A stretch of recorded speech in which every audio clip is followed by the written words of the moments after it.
145, a song of praise of David. I will extol you, my God and King, and bless your name forever and ever. Every day I will bless you, and praise your name forever and ever. Great is Yahweh, and greatly to be praised, and his greatness is unsearchable. One generation shall commend your works to another, and shall declare your mighty acts on the glorious splendor of your majesty, and on your wondrous works I will meditate. They shall speak of the might of your awesome deeds, and I will declare your greatness. They shall pour forth the fame of your abundant goodness, and shall sing aloud of your righteousness.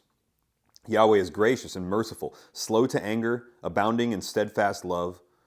Yahweh is good to all, and his mercy is over all that he has made.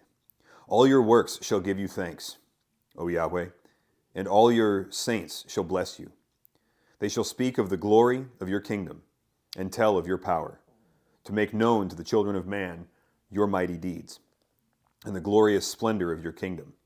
Your kingdom is an everlasting kingdom, and your dominion endures throughout all generations. Yahweh is faithful in all his words, and kind in all his works. Yahweh upholds all who are falling, and raises up all who are bowed down. The eyes of all look to you, and you give them their food in due season.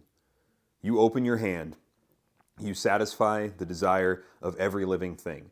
Yahweh is righteous in all his ways, and kind in all his works. Yahweh is near to all who call on him, in truth. He fulfills the desire of those who fear him. He also hears their cry and saves them. Yahweh preserves all who love him, but all the wicked he will destroy. My mouth will speak the praise of Yahweh, and let all flesh bless his holy name forever and ever. Quite simply, this psalm is about according with reality. In other words, certain things just are true. Independent of us, even if you or I or humanity in general was never around, these things would be true about God. He actually quotes here in verse 8, he quotes from Exodus 34, 6 and 7, that the self-description that God gave of himself to Moses. So he says, Yahweh is gracious and merciful, slow to anger, and abounding in steadfast love. Right? So what he's saying here is, this is who God is. And I'll quote his own words just to say, this is who God is. But if you look through this psalm, what you're going to see is a whole bunch of statements that are independently true, a whole bunch of non-contingent statements about who God is. And then there's another layer of non-contingent, independent statements, things that are true that do not depend on humanity, statements about how God's creation will respond to him. And then there's another layer below that where David says, and I'm going to go ahead and agree with them. So you've got God who just is a certain way, you've got his creation which is responding to him in a certain way, and then you've got us with this decision. Do we do what the rest of creation is doing in order to accord with the reality of who God is, or are we going to go a different direction and pretend that all this other stuff isn't true? In a sense, unbelief is a kind of psychosis. It's a kind of it's a kind of fantasy land where we act as though God is not sovereign. We act as though we get to make decisions about whether he's Lord or not. You know, and this comes out in some of our verbiage, and I don't want to be too hard on it because we all say this stuff, you know, without meaning to be, you know, defiant against God, but just for the sake of theological precision, you can bring up that we say things like, I decided to make Jesus Lord of my life. Yeah, okay, like again, I get what's being said there, but Jesus is Lord, and he's Lord of every life. He's the one that made it, and he's the one that decides when it starts, when it ends, by the way, and what's going to happen in the middle of it, because he knows the end from the beginning. So Jesus is Lord, whether we decide to declare that or not. The question is, are we going to comport with reality? David here throws himself directly at God and says, yes, I will. You start this in verse 1. I will extol you, my God and my King, and bless your name forever and ever. Every day I will bless you and praise your name forever and ever. Stuff like this used to kind of annoy me, to tell you the truth. Not reading it in the Bible. I hope I've never been so prideful as to read the Bible and say, gosh, that kind of thing annoys me. But when we would sing it in songs, like in our churches growing up or something, I would kind of roll my eyes internally and be like, why are we spending all this time declaring what we're going to do? You know, I will give you praise. I will worship with all of my heart. I will praise you. Like, my thought at the time was, quit talking about it and just do it.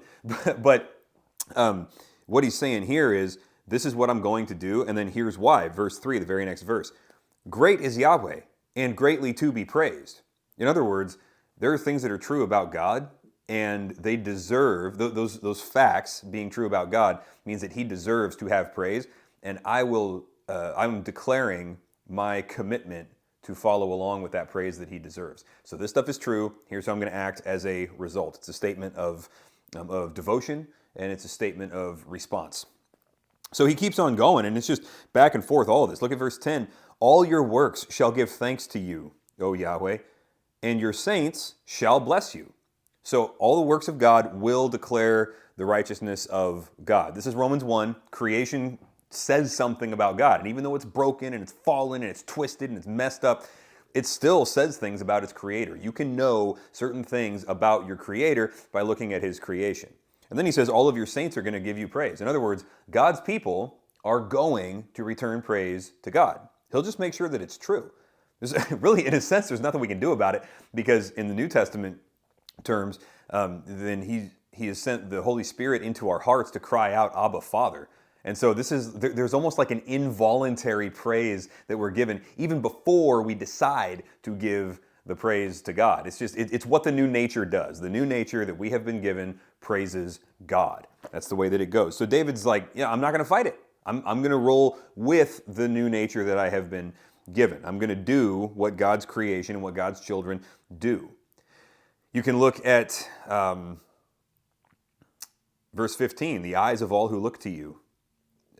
The eyes of all look to you, and you give them their food in due season. It's just true. What about people that don't believe in God? They're still eating food that was produced by the ground that God created, by the chemical processes that he created and upholds. God is kind to ungrateful and evil men, right? This is Luke 6, 35? Luke 6 something. And so, things are just true about God. So if we take this into the area of not just the existence of God and the reality of his goodness, but into the area of the gospel, then a response to the gospel is less about a decision that we make to follow Jesus, although that's true. You do have to make those decisions, right? And we're held responsible for the decisions that we make. But it's more about deciding whether we're going to acknowledge reality or not, which is that Jesus Christ is our creator. He is the Lord of all. He did become fully man to bear our burden, and he did take our sin to the cross. He did die for us. He did raise from the dead to prove that it worked. And he is, right now, as a matter of fact, not as a matter of opinion or belief. This is not a proposition that we get to evaluate. It's a matter of fact that Jesus is right now sitting at the right hand of the Father in the throne room of God, overseeing his creation, taking the beginning and turning it into the end by processes that he himself is managing. Daniel 7 is very clear about this, that all of this kingdom work has been given from the Father to the Son, and he's doing it. And so Jesus is Lord, and he's currently exerting that lordship in various ways, not in ways that we always see or understand or desire, but he is doing the work of the Lord because that's who he is. So then the question is, will I respond to that and say, he died for me, he rose from the dead, I believe it, I'm going to comport with reality here. In Psalm 145, David says, God is, right? Which is kind of, we've talked in previous weeks, that's sort of what Yahweh means. It's I am. God just is. And I'm going to act like it. I'm going to conform my life to a reality that is beyond me. So follow Jesus because he is Lord. Why make him Lord of your life? Because he already is. You ain't got a choice. You can fight him or not, but the reality is he is good. He is great and greatly to be praised.